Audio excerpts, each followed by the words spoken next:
اچھا جی،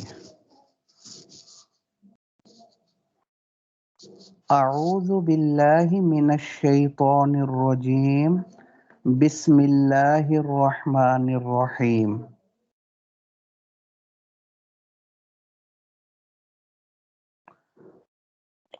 وَأَمَّا الْأَدَاءُ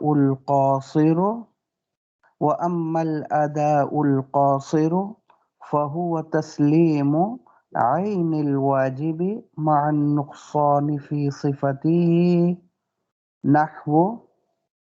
نحو الصلاة بدون تعديل الأركان أو الطواف محدثا ورد المبيع مشغولا بالدين أو بالجناية ورد المغصوب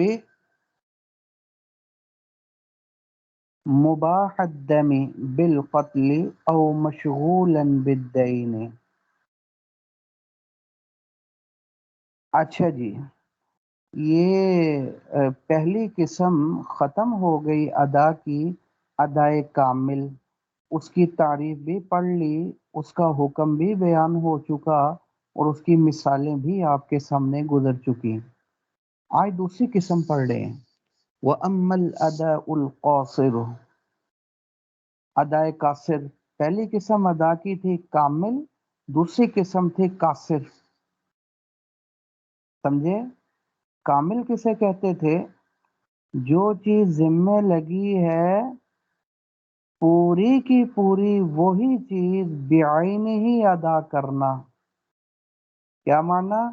اس میں کسی قسم کی کوئی کمی نہ چھوڑنا، نہ ذاتاً کمی اور نہ وصفاً کمی چھوڑنا، یہ بن جائے گا ادائے کامل۔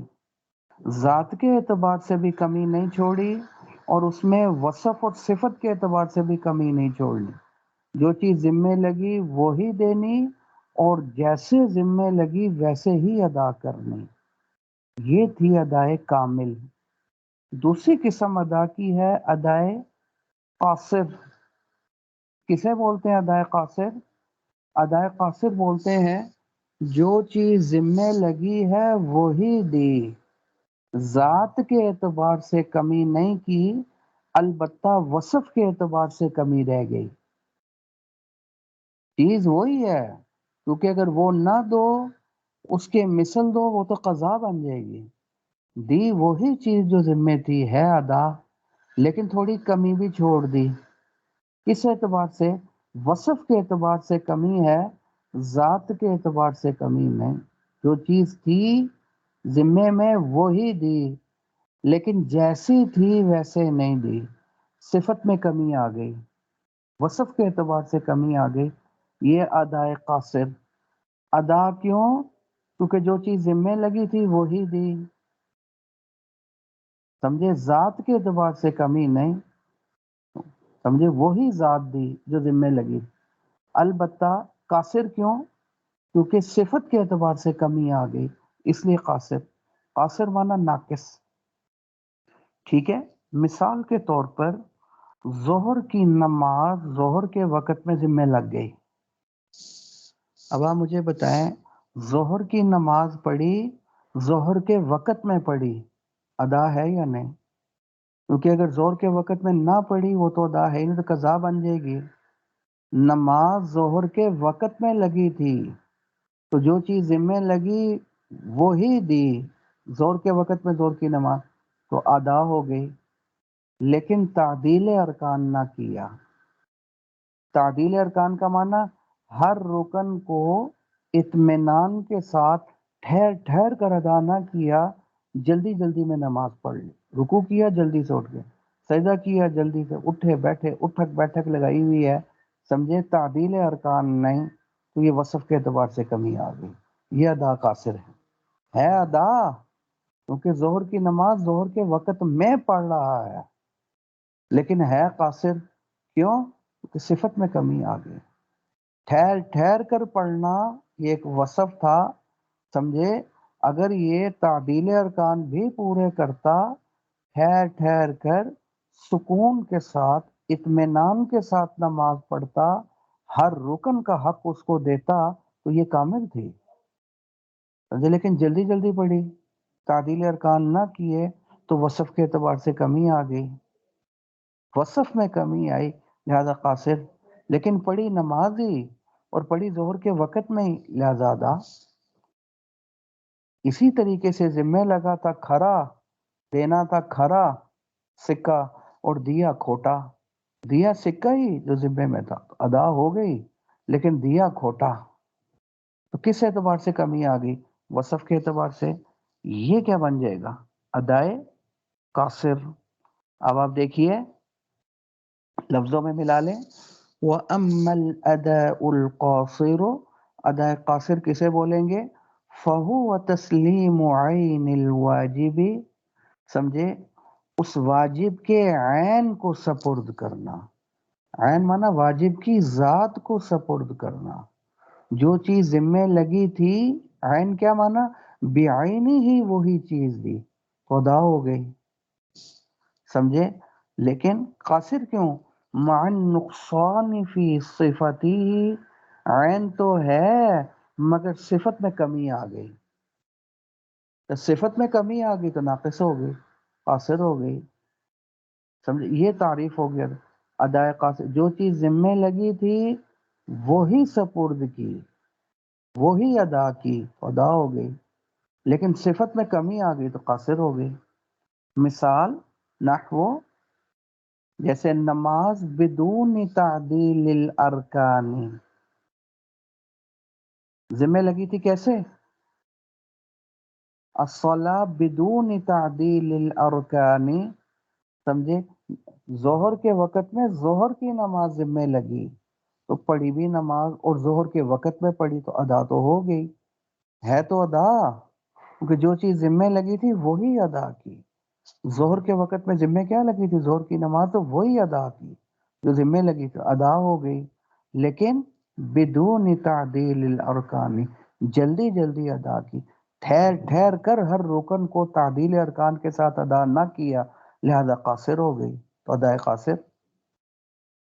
بدون تعدیل او الطواف محدثا، اور اسی طریقے سے جب عمرے کا احرام باندھا تو ذمہ کیا لگا؟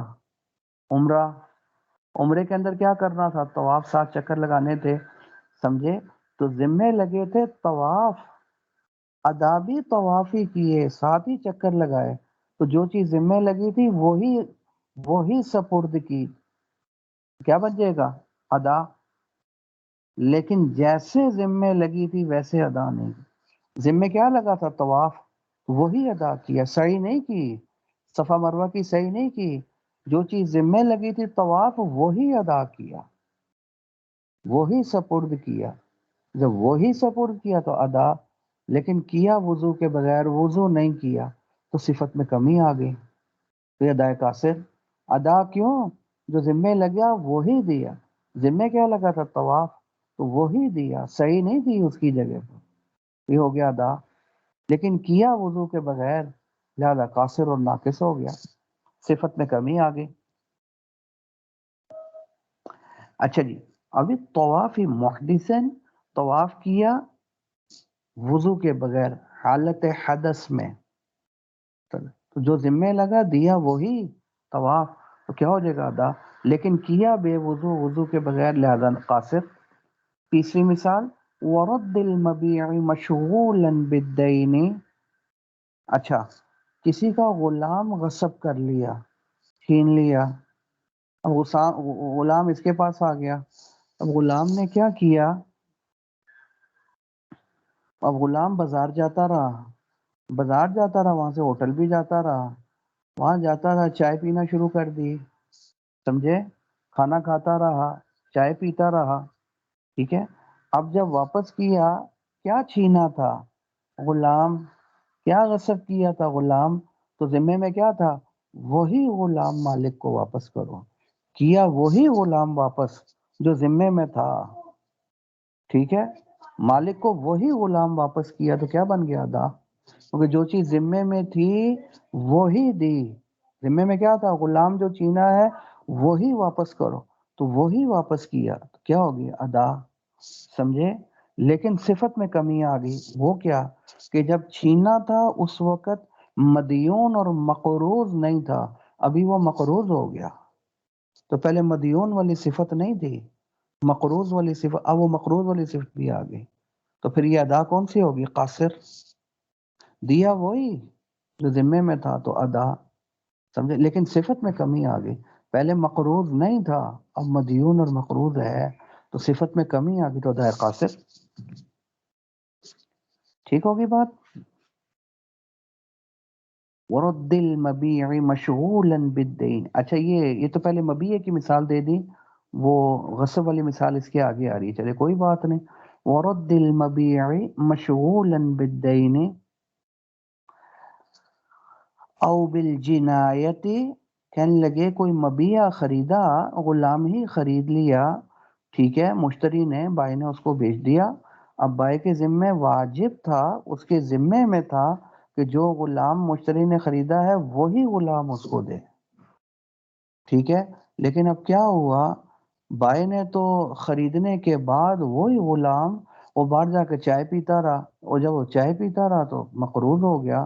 تو اب دیا وہی غلام، ہے ادا، لیکن ہے قاصر، کیونکہ جس وقت خریدا تھا اس وقت مدیون اور مقروض نہیں تھا. او بالجنایتی، اس وقت جرم کوئی نہیں کیا ہوا تھا، تو خریدنے کے بعد اس نے جرم کیا.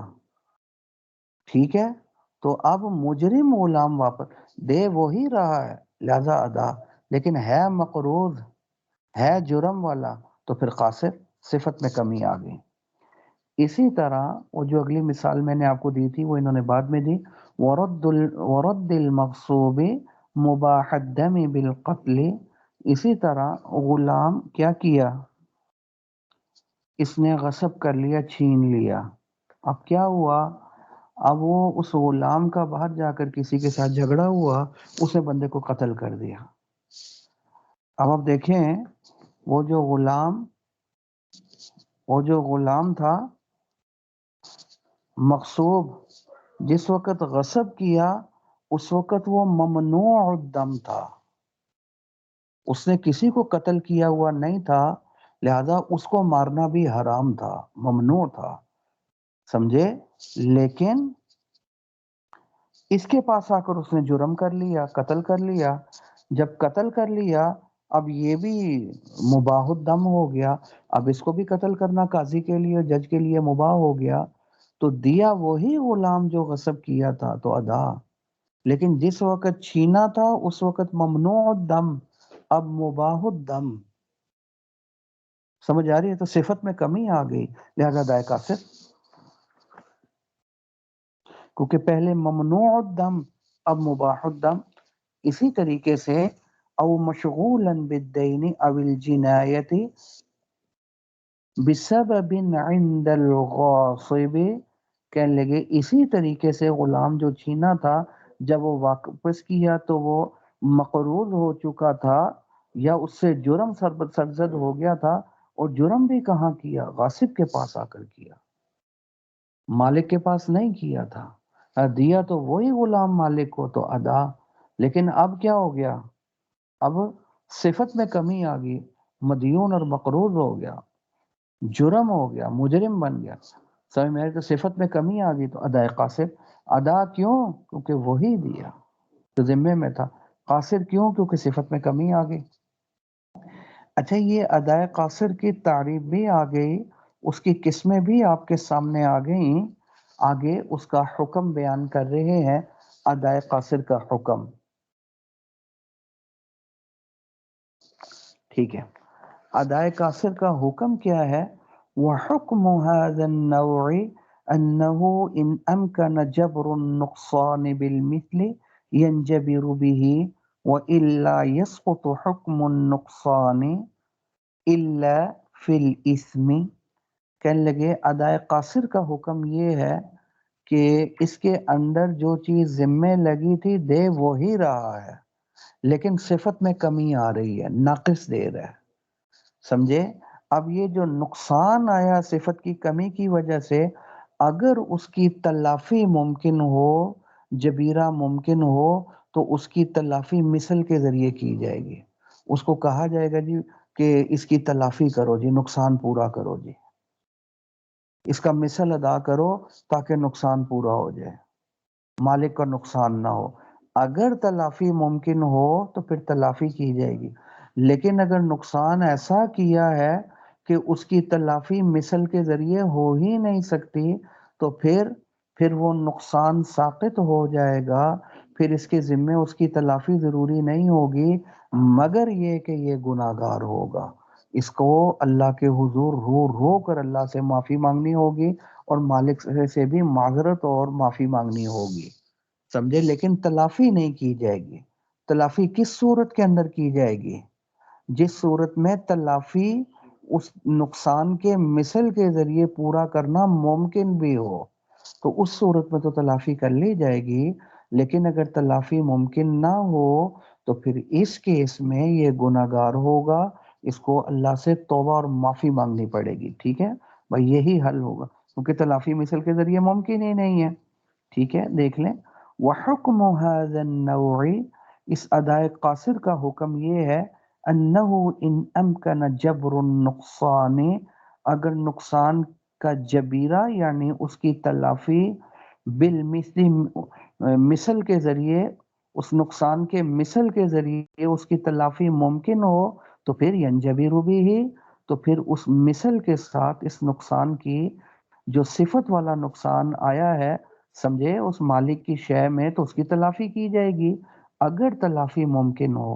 وَإِلَّا، اگر تلافی ممکن نہ ہو تو پھر ظاہر ہے یسقط حکم النقصان، پھر نقصان کی تلافی اس کے مثل کے ذریعے نہیں کی جائے گی، وہ تلافی ساقط ہو جائے گی غاصب کے ذمے، مگر ایک بات ہے، الا فی الاسم، سمجھے، مگر یہ کہ یہ شخص جس نے اصل مالک کا نقصان کیا گناہگار ہوگا، اگرچہ اس کے اوپر کوئی چیز واجب نہیں ہے، تلافی وغیرہ واجب نہیں، لیکن گناہ ضرور ہوگا، اس کو توبہ کرنی چاہیے، معافی مانگنی چاہیے مالک سے، سمجھے؟ وَعَلَى هَذَا، جب آپ کو حکم سمجھ آ گیا کیا کہ اگر ادائے قاصر کے اندر جو وصف کے اندر صفت میں کمی آئی ہے، اس کا جبیرہ بالمثل، مثل کے ذریعے اس کی تلافی ممکن ہے، تو پھر تلافی کی جائے گی، ورنہ تلافی ساقط ہو جائے گی۔ تو جب یہ اصول سمجھ میں آ گیا،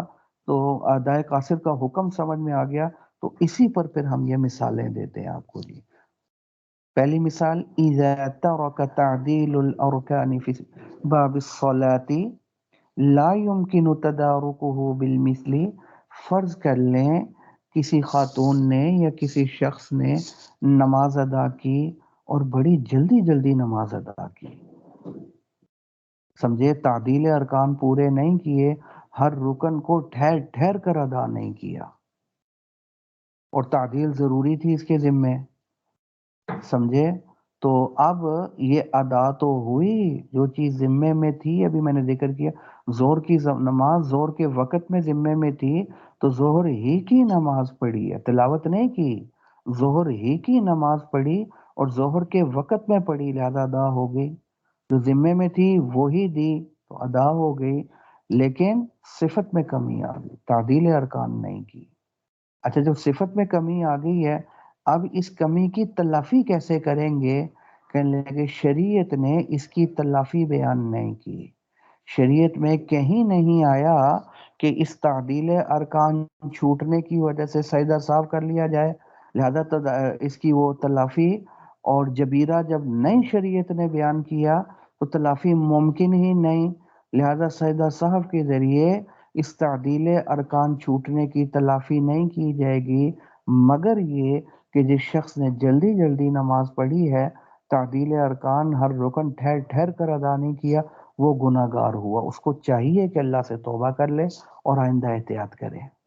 دیکھ لیں، وعلی، اسی پر اگر نقصان مثل کے ذریعے ممکن ہو تو پھر مثل کے ذریعے تلافی کی جائے گی، ورنہ پھر مثل کے ذریعے تلافی نہیں ہوگی، سمجھے، مگر یہ کہ یہ شخص وصف میں کمی کی وجہ سے گناہگار ہوگا. ٹھیک ہے. اسی کی مثال اذا ترک تعدید الارکان، جب کسی شخص نے تعدیل ارکان کو چھوڑ دیا نماز میں، جلدی جلدی نماز ادا کی. سمجھے؟ اب لا یمکن تدا، اب یہ کمی آئی یا نہیں آئی؟ ادائے قاصر ہے یا نہیں ہے؟ وصف میں کمی آ گئی، مگر لا یمکن تدارکہ بالمثل، اس کمی کا تدارک مثل کے ذریعے ممکن ہی نہیں ہے. اذ لا مثل له عند الشرع، کیونکہ شریعت نے اس کی تلافی سیدہ صاحب کے ذریعے بیان ہی نہیں کی، تو لہذا بندے کے ذمہ اس کا مثل ہے ہی نہیں. جب وہ مثل ہے ہی نہیں اس کمی کی وجہ سے، فسقط، تو اس کا مثل بندے کے ذمے سے ساقط ہو جائے گا. مگر یہ کہ بندہ گناہگار ہوگا، اس کو چاہیے کہ اللہ سے توبہ کر لے اور آئندہ احتیاط کرے. اسی کی دوسری مثال وَلَوْ تَرَكَ الصَّلَاةَ فِي أَيَّامِ التَّشْرِيقِ، ایام تشریق میں کسی نے نمازیں ادا نہ کی، سمجھے، اور نمازیں قضا ہو گئیں. اب اگر ایام تشریق میں نماز پڑھتا، ایام تشریق کون سے دن ہے؟ اور بڑی عید 9 ذی الحجہ، 10، 9، 10، 11، 12، 13، یہ دن ہے ایام تشریق کے. اور ان دنوں میں مرد حضرات کے ذمے واجب ہے ایک دفعہ بلند آواز میں وہ تکبیر تشریق پڑھنا، وہ تکبیر پڑھنا واجب ہے مرد حضرات کے ذمے درمیانی بلند آواز میں. اور صحیح قول کے مطابق خاتون کے ذمے بھی یہ ضروری ہے، اور یہی مسئلہ ہم بیان کرتے ہیں کہ احتیاط اسی میں ہے کہ خاتون بھی یہ تکبیر پڑھ لیا کرے. لیکن فرق یہ ہے کہ خاتون ذرا پست اور آہستہ آواز میں پڑھے گی، مرد کے ذمے بلند آواز میں، درمیانی بلند آواز میں پڑھنا واجب ہے. کب؟ ایام تشریق میں. کیوں؟ کیونکہ یہ اصل میں حضرت ابراہیم علیہ السلام سے یہی منقول ہے. اللہ کو ان کی یہ ادائیں اتنی پسند آئیں کہ اللہ نے ان دنوں میں اس کو عبادت بنا دیا اور اس کو واجب کر دیا. ایام تشریق میں وہ ایام تشریق میں پڑھا کرتے تھے تو ایام تشریق میں واجب ہو گئی، لیکن ایام تشریق کے دنوں میں اس نے نماز پڑھی ہی نہیں، نماز قضا ہو گئی. اب جب نماز قضا ہو گئی ہے تو کیا قضا نماز میں بھی تکبیرات تشریق پڑھے گا؟ اور پڑھے گی، کیونکہ ان دنوں میں اگر پڑھتا یا پڑھتی تو وہ تکبیرات تشریق واجب تھی، پڑھنی تھی. لیکن جب انہی دنوں کی قضا بعد میں کی جائے گی، اس وقت وہ تکبیر تشریق آئیں گی یا نہیں آئیں گی؟ کہنے لگے یاد رکھیے کہ اب جو نماز چھوٹی ہے، شریعت نے اس نماز کا مثل تو بنا دیا قضا نماز کو کہ چلو قضا نماز ادا کرو. قضا کا مثل شریعت نے بیان کیا ہے، لیکن تکبیر نماز کی قضا شریعت نے مشروع بنائی ہے. قضا تو کرنی ہے، لیکن تکبیرات کی قضا کو شریعت نے ممنوع بنایا ہے، کیونکہ وہ انہی دنوں کے ساتھ خاص ہے، کیونکہ وہ ان کی نقل اتارنی تھی ابراہیم علیہ السلام کی، وہ تو ان دنوں میں پڑھا کرتے تھے.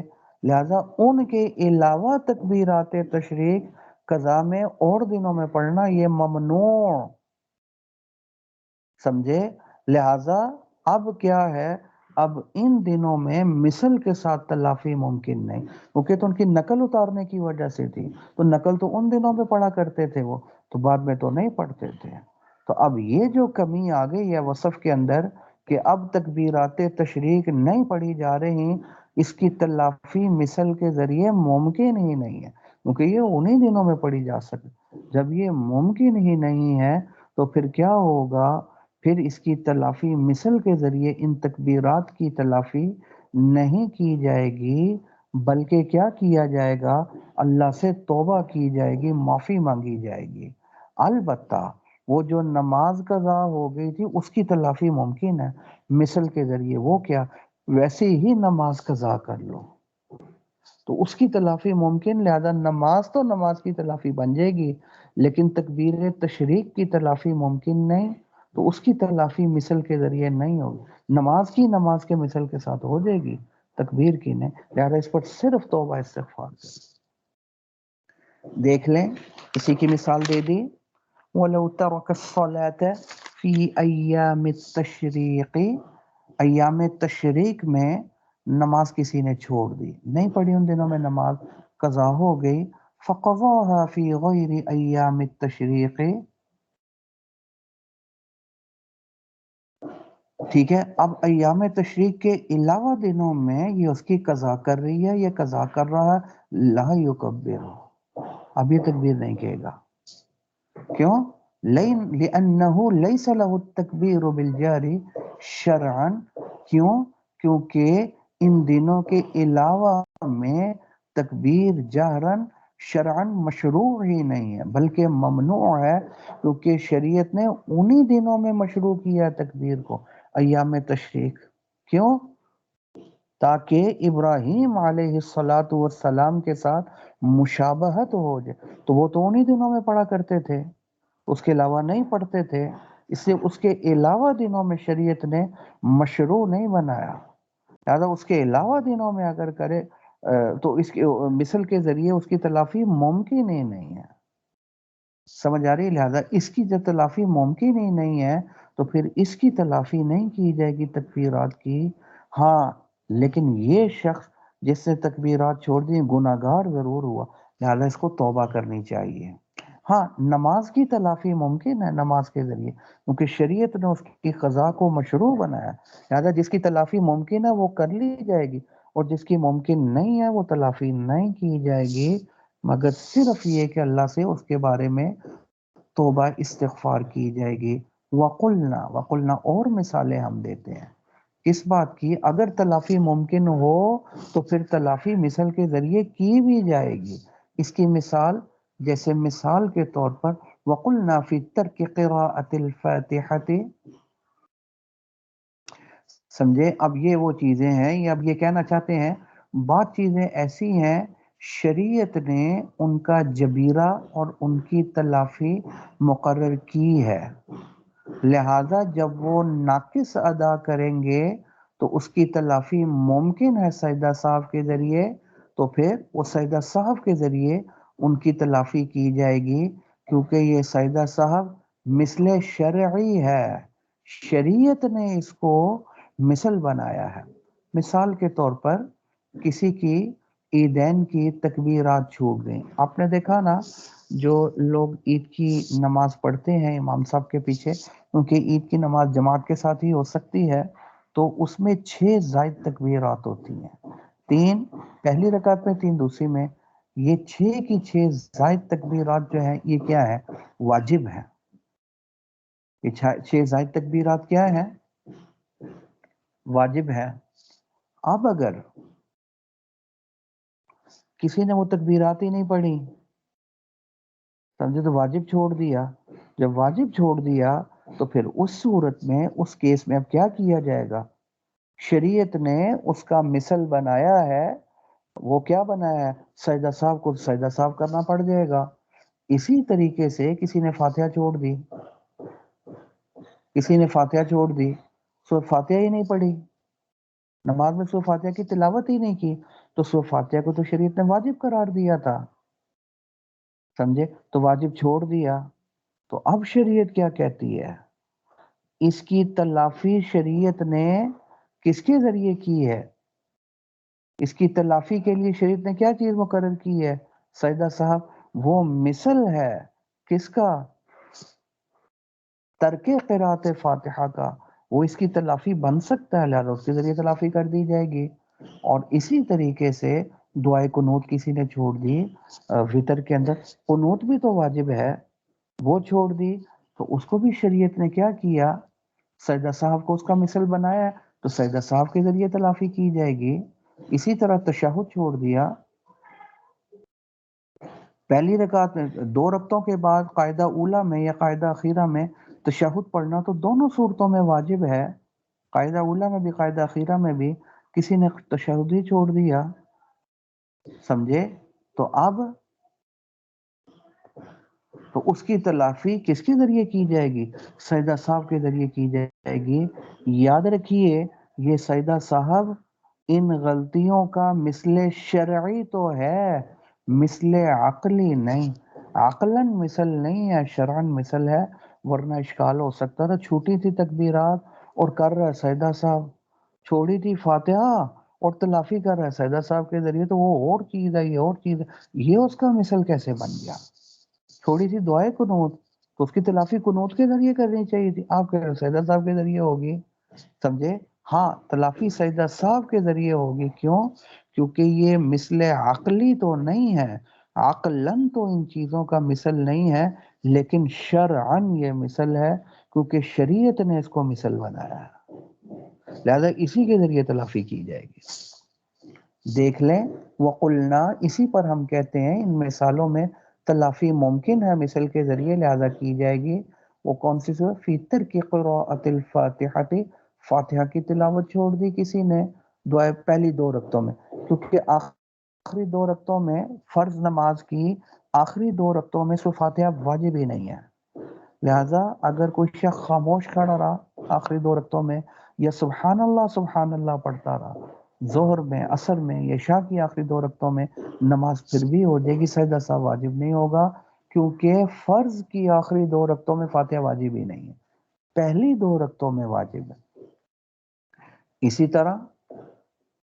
طرح والقنوت، دعائے قنوت واجب تھی وتر میں، وہ چھوڑ دی، تشہد واجب، تکبیرات عیدین واجب، یہ چھوڑ دیا، تو اب کیا ہے؟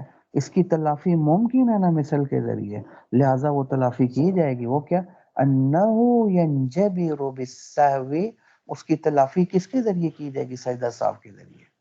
اب اگر کوئی سجدہ صاحب کیسے مثل بن سکتا ہے اس کا؟ سمجھے؟ جواب کیا ہوگا؟ اس کو شریعت نے مثل بنایا ہے، اگرچہ عقل کے اعتبار سے یہ اس کا مثل نہیں بن سکتا۔ اسی طریقے سے ایک اور مثال، اگر تلافی بالمثل ممکن ہو تو پھر اس وصف میں کمی کی وجہ سے جو نقصان آیا ہے تو پھر اس مثل کے ذریعے اس کی تلافی کی جائے گی۔ اسی کی ایک اور مثال، وَلَوْ طَافَ طَوَافَ الْفَرْضِ مُحْدِثًا، اگر کسی نے فرض طواف، عمرے کا طواف فرض ہے، ضروری ہے، کیونکہ عمرے کے اندر طواف رکن ہے، عمرہ نام ہی طواف کا ہے، سعی تو واجب ہے، وہ فرض نہیں ہے، اصل فرض جو چیز اور اصل رکن جو ہے وہ تو طواف ہے، سمجھے؟ اب یہ جو فرض طواف ہے، اشارہ کر دیے نفلی طواف کی بات نہیں ہو رہی جو بار بار نفلی طواف کرتے اس کی نہیں، فرض طواف کے اندر وضو واجب ہے، سمجھے؟ اب اگر کسی نے فرض طواف کیا، سمجھے، جو چیز ذمہ تھی طواف وہ ادا کر دی، وہ سپرد کر دی، لہذا ادا تو ہو گیا، لیکن کیا محدثاً، بغیر وضو کے کیا کیسے؟ بغیر وضو کے کیا تو کمی آئی یا نہیں آئی؟ ادائے قاصر ہوا یا نہیں؟ جو چیز ذمہ تھی وہی دی، طوافی کی ہے، میں نے کہا سعی نہیں کی، لیکن وصف میں کمی، کیا بے وضو، اب یہ کمی آئی یعنی ادائے قاصر ہو گیا، تو اس کمی کی تلافی ممکن ہے مثل کے ذریعے، سمجھے؟ تو پھر اس کی تلافی کی جائے گی مثل کے ذریعے۔ تو اس کا مثل کیا ہے؟ شریعت نے اس کا مثل بنایا ہے دم، بکرا ذبح کرو جس میں قربانی کی شرطیں پائی جا رہی ہوں اور حرم میں ذبح کرو، اب وہ چھوڑا وضو ہے اور اس کا وہ مثل دے رہا ہے وہ کیا بکرا، تو کہاں وضو اور کہاں بکرا، ان میں تو مناسبت، ان میں تو ضد ہے، الٹ ہے، یہ تو مثل نہیں ہے۔ جواب کیا دے دیا میں نے آپ کو؟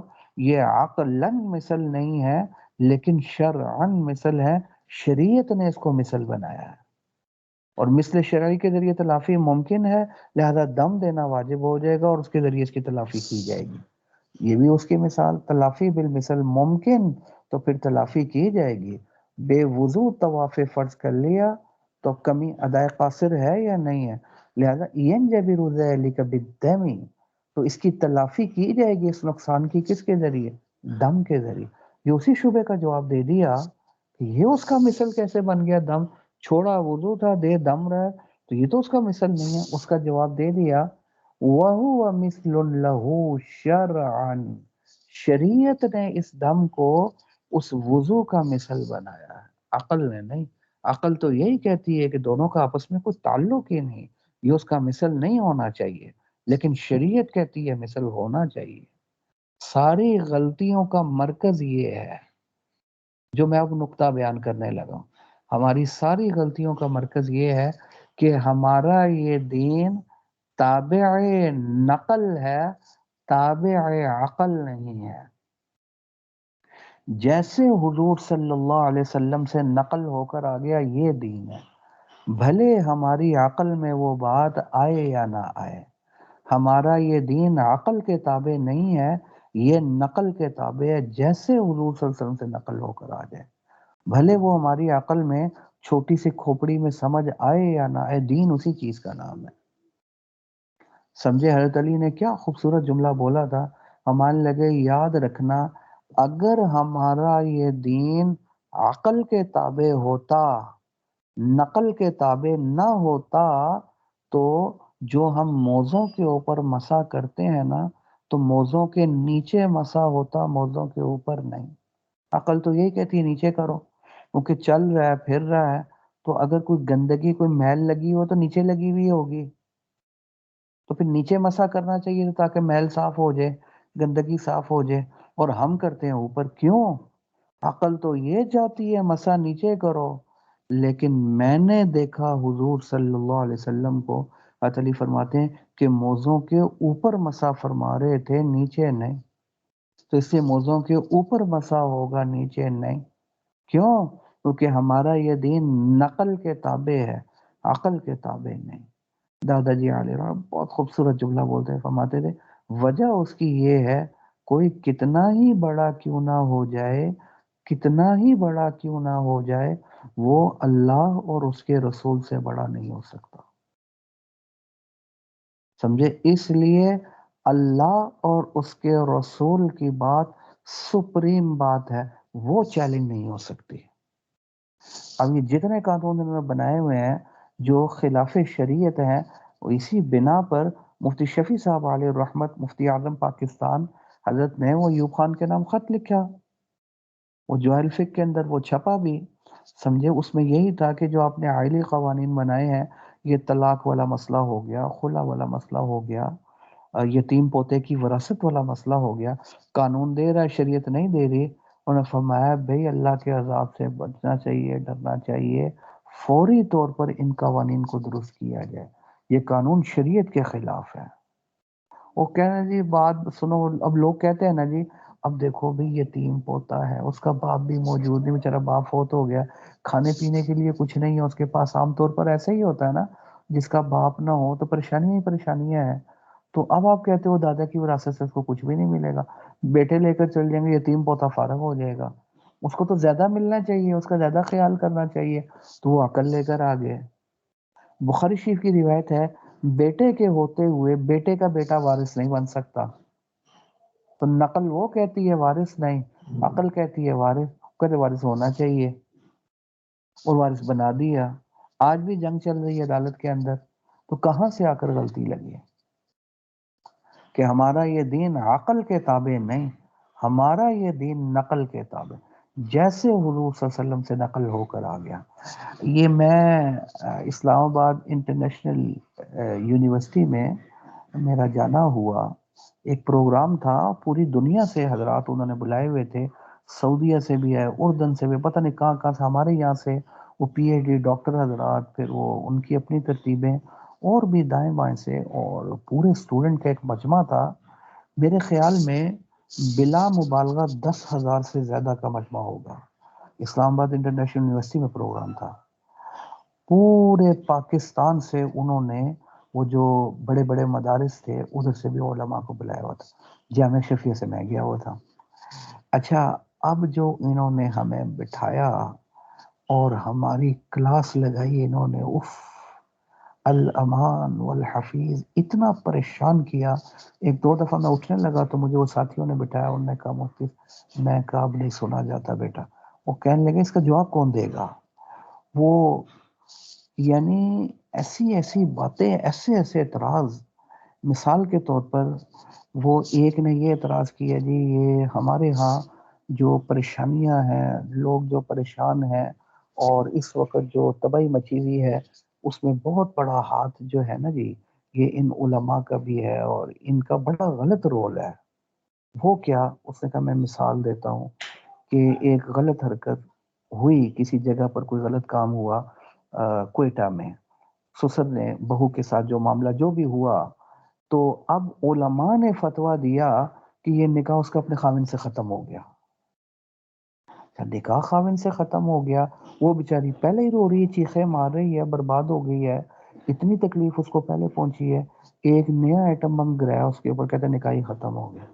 دوسرا آتا ہے، کوئی ویڈیو دکھاتا ہے، کوئی کیا دکھاتا ہے، دیکھو یہ مسئلہ ہو گیا، انہوں نے یہ جواب دے دی، انہوں نے یہ فتویٰ دے دی، انہوں نے یہ کر دیا، انہوں نے وہ کر دیا، اتنا انہوں نے وہ لتاڑا، اور اب سارے بیٹھے ہوئے ہیں۔ دارالعلوم کراچی مفتی تقی صاحب کے مدرسے سے بھی علماء آئے، ادھر سے ہم، ادھر سے اور، لٹرم پٹرم، اور تمام مکاتب فکر کے موجود ہیں۔ خیر وہ کوئی فتوے کے اوپر تھا، میں تو اپنا کچھ تھوڑا سا مواد لے کر گیا تھا، لیکن جب وہ باتیں سنی نا میں نے اس کو ادھر ہی بند کر دیا، میں نے کہا یہ میں نے پڑھنا ہی نہیں ہے۔ پھر 10 منٹ دیتے تھے وہ، 10 منٹ کے اندر ایک ہی بات، میں نے یہی بات جو آپ کے سامنے کی ہے، میں نے کہا کہ ہمارے پردادا جی علیہ رحمت بانی جامعہ شفیہ مفتی محمد حسن رحمۃ اللہ علیہ، بڑی خوبصورت بات حضرت ارشاد فرمائی، وہ کیا مولوی کا کام، مفتی کا کام، عالم کا کام مسئلہ بتانا ہے، مسئلہ بنانا نہیں۔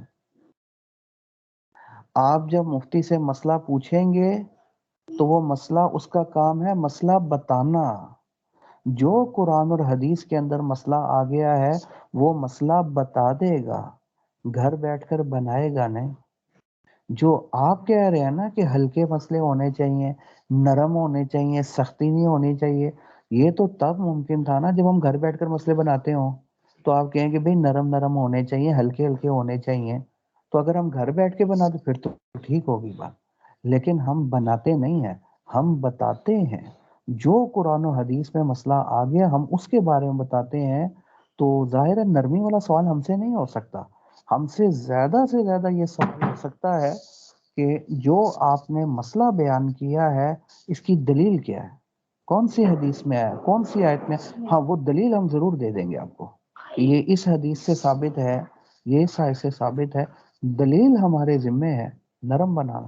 مسئلے تو اللہ اور اس کے رسول کے ہیں، اب آپ کہیں نا پھر اللہ اور رسول کو بڑے سخت مسئلے بیان کیے جی انہوں نے، وہ تو بڑے سخت تھے، وہ تو ایسے تھے، یہ اٹیک ادھر کریں ہمارے اوپر کیوں کر رہے ہیں؟ کہ ہم نے تھوڑی بنائے مسئلے، ہمارا کام تو مسئلہ بتانا ہے، مسئلہ بنانا نہیں۔ ہم کیا ہیں؟ ہم تابع نقل ہیں، جیسے حضور سے نقل ہو کر آ گیا، جیسے حضور نے بیان فرما دیا۔ میں نے کہا یہ کام جو آپ مجھے، جو ہمیں کہہ رہے ہیں کرو، یہ کام تو حضور نہیں کر سکتے تھے، یہ کام تو حضرت عمر نہیں کر سکتے تھے۔ کیوں؟ کیونکہ ان کا کام بھی یہی تھا کہ جو وحی آ رہی ہے وہی بتاؤ آگے، یہ تھوڑی ہے کہ اگر وہ وحی کے اندر وہ اپنی طرف سے تبدیلی کر کے جیسے مرضی کر لیں، تبدیلی تو حضور بھی نہیں فرما سکتے تھے، نہ تبدیلی ہے تو عمر نہیں فرما، اور آپ ہمیں کہہ رہے ہیں تبدیلی کرو، تو جو کام وہ نہیں کر سکتے تھے آپ مجھے کہہ رہے کرو، یہ کیسے ممکن ہے؟ پھر ایک مثال دی، مجھے آج بھی یاد ہے وہ مثال، کہ حضرت عمر رضی اللہ تعالیٰ کے دور میں ہوا یہ واقعہ کہ ایک بستی تھی، وہ حضرت خضر علیہ السلام کی جو بستی جہاں وہ حضرت خضر علیہ السلام گئے تھے، تو ان کے وہ گاؤں والے لوگ ان کے بارے میں پتہ چلا جی، تو انہوں نے کلمہ پڑھ لیا جی، کلمہ پڑھا نہیں، پڑھنے کے لیے آ رہے ہیں جی، حضرت عمر فاروق رضی اللہ عنہ کے پاس آ رہے ہیں، لدے ہوئے ہیں جواہرات سے، اور سفر کر کے آ رہے ہیں جی، اور آ کر کہا کہ ہم نا دل سے کلمہ پڑھیں گے، دل سے مسلمان ہوں گے، اور ہم اپنا مال اسلام کے لیے لوٹا دیں گے جی، ہر قسم کی قربانی دیں گے اسلام کے لیے، پوری بستی ہے ہماری، بس ہماری ایک چھوٹی سی شرط ہے کلمہ پڑھنے کی۔ تو انہوں نے کہا بتاؤ بیٹا کیا شرط ہے آپ کی؟ کہنے لگے شرط یہ ہے کہ یہ جو حضرت خضر علیہ السلام آئے تھے نا ہماری بستی کی طرف، تو اس میں قرآن مجید میں یہ ہے کہ فَأَبَوْا أَن يُضَيِّفُوهُمَا، تو ان بستی والوں نے ان کی مہمان نوازی کرنے سے انکار کر دیا تھا۔ قرآن یہ کہہ رہا ہے یہ کالک ہے قیامت تک کے لیے ہمارے ماتھے پہ یہ۔ تو بس اب ایک کام آپ فرما دیں، وہ یہ کہ فَأَبَوْا کے جو نیچے نقطہ ہے نا با والا، اس نقطے کو نیچے سے اٹھا کے اوپر لگا دیں اور صرف ایک نقطے کا اضافہ کر دیں۔ ایک نقطے کا تو کیا بن جائے گا؟ فَأَتَوْا أَن يُضَيِّفُوهُمَا، انہوں نے مہمان نوازی کی، ٹھیک ہے، بس ایک نقطے کا اضافہ کرنا ہے۔ انہوں نے کہا ہے اللہ کے بندو یہ کام تو حضور صلی اللہ علیہ وسلم نہیں کر سکتے تھے۔ نقطے کا اضافہ، ایک نقطے کا اضافہ اس شریعت کے اندر، اس دین کے اندر، ایک قرآن کے اندر ایک نقطے کا اضافہ حضور نہیں فرما سکتے تھے، تو مجھے کہتے ہو میں کروں؟ کلمہ پڑھنا پڑھو، نہیں پڑھنا نہ پڑھو، جاؤ چلے جاؤ ادھر سے۔ ایک نقطے کا اضافہ نہیں ہو سکتا ہے دین میں۔ تو میں نے کہا جو کام حضرت عمر نہیں کر سکتے، جو کام حضور نہیں کر سکتے، حضرت عمر کیا فرما رہے ہیں یہ کام تو حضور بھی نہیں فرما سکتے تھے، تو مجھے کہہ رہے ہو؟ تو نے کہا ایک نقطے کا اضافہ نہیں ہو سکتا، آپ کہہ رہے ہو مسئلہ ہی بدلا دو اور مسئلے نرم نرم کیا کرو، یہ تو ہمارے یہ تو حضرت عمر کے بس میں نہیں، ایک نقطے کا اضافہ نہیں ہو سکتا۔ باقی نرمی بھی ہم گھر میں بیٹھ کر بناتے ہوں تو آپ ضرور کہہ سکتے ہیں، یہ حضرت عمر کے، یہ تو حضور کے بس میں نقطے کا اضافہ نہیں، یہ تبدیلی نہیں ممکن ہی نہیں۔ جب میں بیان کر کے نکلا ہوں باہر تو الحمدللہ مجھے ان کے جو پروفیسر تھے ایک دو چند حضرات وہ میرے پاس آئے، کہنے لگے مفتی صاحب اللہ جانتا ہے کہ آج یہ مسئلہ کلیئر ہوا، آج تک یہ بات ہمارے سامنے واضح نہیں تھی، ہم یہ لتاڑتے رہے یار یہ دیکھو یہ مولوی علماء کیسے مسئلے، کتنی سخت بات، کیسی بات کرتے، یہ کرتے ہیں وہ کرتے ہیں، لیکن آج الحمدللہ ذہن بالکل صاف ہو گئے، بالکل صاف ہو گئے۔ تو اس لیے وہی میں نے آپ کو کہا وہو مثل لہو شرعن، شریعت نے مثل بیان کیا ہے، اور ہمارا دین تابع شریعت ہے، تابع عقل نہیں ہے۔ جو شریعت نے وہی دین ہے، اس میں ایک نقطے کی کمی، ایک نقطے کا عقل اگرچہ کہتی رہی ہے مثل نہیں بنتا، لیکن عقل کے تابع نہیں، نقل کے تابع۔ امید ہے میری بات آپ کی سمجھ مبارک میں آ گئی ہوگی جی، کلیئر ہو گیا یا نہیں ہوا؟